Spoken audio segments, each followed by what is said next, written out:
Once again, I'm in my 2023 Volkswagen GTI, and tonight, and there's a reason I'm doing this in the dark, at night, we're going to go through the infotainment system, the gauge cluster, pretty much this whole area where drivers touch and interact with car systems, really, the electronics. So this is going to be a longer video than my other ones, which are focused on how it drives, the interior space. I think this is going to be where I go over a lot more of my pain points, as you know others on the internet have. But this is going to be kind of, from my view, what I like, what I dislike, and in some cases, how I would fix it. All right, let's get started with the infotainment system. And much like the infotainment system, the gauge cluster, all this area, there's a lot of cool ideas that are just a bit half-baked. A lot of things that needed more QAing, a lot of things that really needed to be fully thought through. And they threw a lot of cool stuff, I'd say cool ideas in here, but they didn't stick the landing.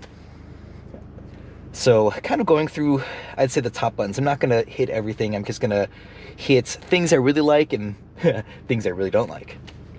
The telephone. It works pretty well. I usually use Apple CarPlay, the phone app there. The one thing I don't like, and this was the same thing with the Subaru and in other cars, the sound coming through the speakers just doesn't have a lot of, I'd say, treble or crispness in the voice. I find it's easier to hear people on my speakerphone within my iPhone rather than going through the speakers, depending on who I'm talking to. But it's something that was kind of a common theme, that I always felt like the speaker on my phone just really helped amplify voice better than a lot of these speakers. And the speakers are nice. These are Harman Kardon. They're great for music. I guess I don't understand what it is with phone calls and then the human voice talking, that it's not as good. All right, so telephone, it's there. Radio media. All right, here's my major pain point, because I love SiriusXM. I never had an issue with the Jetta. 2015 Jetta, when I sold my STI and transferred over my SiriusXM to that car, it worked seamlessly. It was great. I transferred my SiriusXM subscription to this car, and of course I have to wait through the free trial, which, you'd think free trial, great. Except that there's a lot of issues with this SiriusXM integration. I don't know if it's fully the infotainment system software. When I bought this car, remember, it's 2023, it has the latest version of the infotainment system software. But I recently read in the last month or so that the SiriusXM software kind of within this infotainment system also has an update to fix a lot of this stuff. So I'm hoping once I get that installed and get that updated, that a lot of what I'm about to list are going to be resolved. Things such as favorites. I can save FM, AM radio stations, no problem here. Obviously, it's Christmas time, so I've got Christmas music on the FM here. But none of the SiriusXM stations will persist. I will turn off the car and come back, and Octane will be gone. Every single time.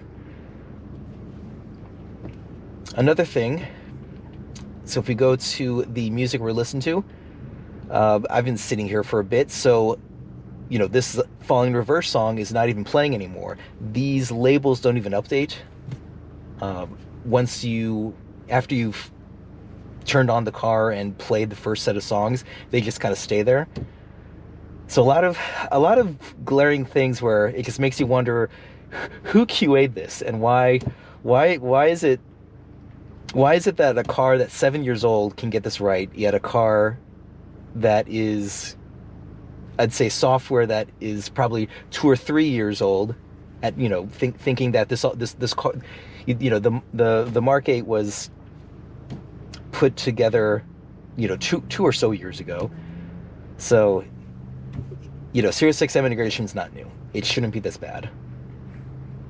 Like I said, AM, FM work great. Sirius XM, meh. So they definitely should have QA'd that a lot more. All right, navigation. I don't know why car manufacturers spend time and money on navigation.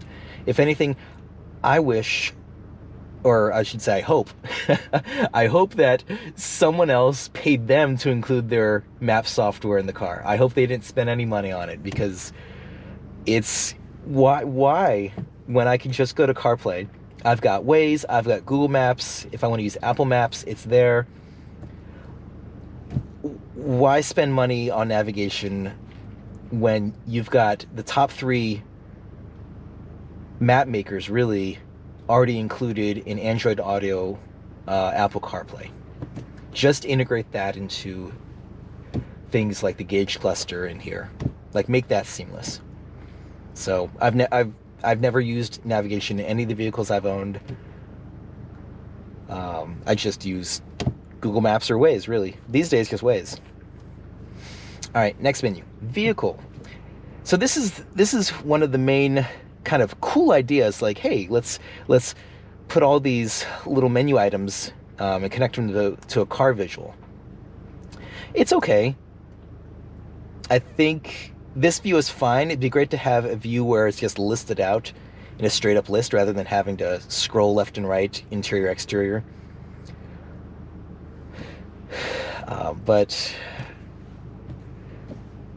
one of the, I'd say, odd choices is hiding some of the, and I think the electronic stability control system is a driving mode setting. I don't think it's a brake setting to hide within this menu.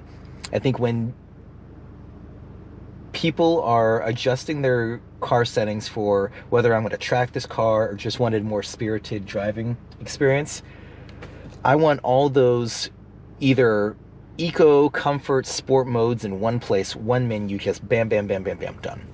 I don't want them hidden in other menus across the way. It really belongs in this menu here with all these settings.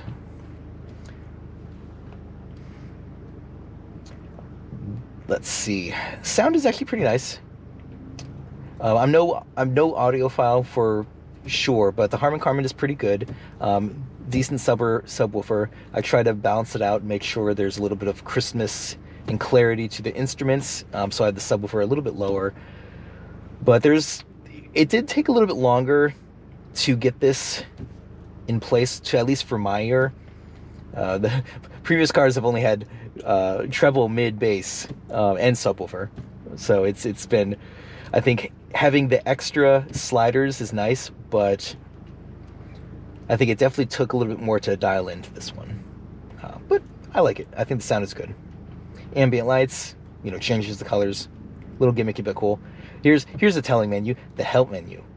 And how many things you have listed out here to help a driver how to figure all this out. That's when you know that something's not right with your interface if you need a massive help menu for it. Although help menus are still pretty good, I just think it's funny and telling. In my opinion, I think this interface is pretty good. It has these app squares, very similar to your cell phone apps, Android, iOS. So I don't find it that unintuitive. I do find it funny that you have legal notices as its own little, button square here. The lawyers definitely had a say in that, didn't they? Assist systems. Let's go to assist systems down here. Now, here's a funny thing. Now, I think it's good to have multiple ways to get to menus, but if I click on assist systems, it goes to this view first. What am I going to do here? I get it. You have all these... You kind of have a visual way of changing these things, but it's like another interesting idea, but it's just like, is it really necessary when I can just click on this list and go down it like that? One of the glaring thing that's missing from these lists, and I do consider this an assist system, is the hill start assist. It's not terribly annoying, but it is still annoying for someone who's driven manual for over a decade now, because I can prevent myself from rolling back in less than a second once I get used to a clutch. So it's really something they should let you turn off. They don't let you turn it off at all. I just have to time it out now. But I think that's one of the major glaring things that are missing from this menu for driving assist, is being able to turn off that assist. Other assists you can turn off just fine. Some of them you have to turn off every time, like the automatic braking every time you turn on the car. Frankly, I like to keep that on because sometimes you never know how fast someone in front of you is going to brake. Other than that, I think it's not terrible. It's buggy, for sure. It needs more QA, for sure. But it's not terrible. Now let's get to another pain point, and that's the climate. Now, looking at this screen, you can't tell how to get the climate. Looking down here, you get the CLMA button, and that takes you here. But really, otherwise, you wouldn't be able to know that if you clicked here. And I did this before because I was thinking, oh, you know, these are buttons.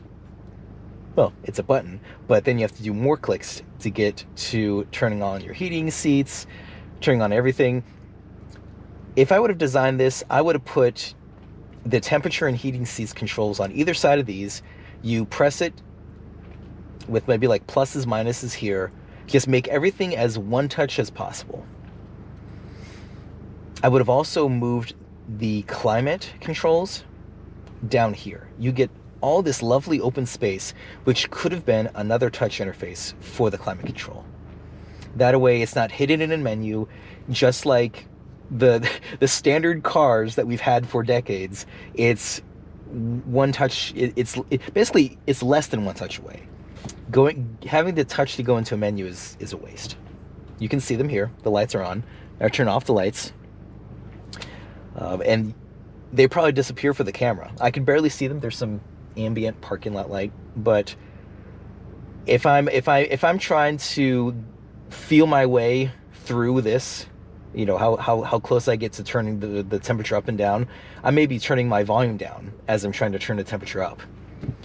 None of this is backlit. Once again, I don't know who tested this at night, but they clearly didn't get that, hey, you know, backlit buttons, like anything you need to touch needs to be backlit. If anything, I do hope they fix it with software. I don't know if there's actual backlighting bulbs behind this.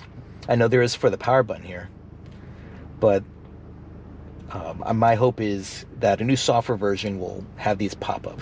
They look like they're about the same, so fingers crossed. Let's look at the digital gauge cluster system here, and this is actually really well done. You get a lot of different view options to choose from. Some of them are integrated with the map, some of them are integrated with your assist systems, your driver assist. This one, it's all right, just shows you the miles per hour. But this one is my favorite. You got the tachometer front and center. You got the speedometer right there, digital. You got the coolant temp, oil temp. Having the oil temp actually show up is really nice. I like seeing the difference between those. Honestly, the more different readings I get the car, the more I like. Not even the STI had oil temp. I really think it should have. You get your boost gauge on the right, and these can be further customized left to right. Different menu options if I choose, you know, one on the left, if your operating temperatures, performance, which is meh. It's always kind of a rough estimate of performance. Assist systems, fuel tank display, gear display, average economy. You got a lot of stuff there. My favorite is operating temps. I like to know when my car's warmed up, so when I know when it's time to open her up. Going back to the boost gauge, though, on the right here, and I think I've mentioned this in another video, it does not account for atmospheric pressure. So you see it's sitting there at 4 psi. In the STI, which did account for atmospheric pressure, it would have been in vacuum, not essentially pushing more boost than really the atmosphere. So I think that would have been nice to account for that, so that you're actually saying, hey, I'm actually building boost above and beyond what the atmosphere is kind of pumping into the engine.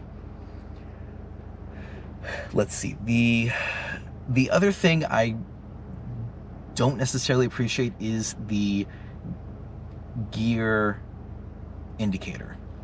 Let me actually bring that up on the side. So the gear display, as you can see, there's nothing in there. I'm in neutral, sure. I can go to any gear as I'm going through the shift pattern and nothing happens. And I know a lot of cars do that, and this is very kind of a, you know, according to David, one man's opinion, but really, whether or not my clutch is engaged while I'm in gear or not is irrelevant. I'm either in gear or I'm not in a gear. Neutral being the lack of a gear.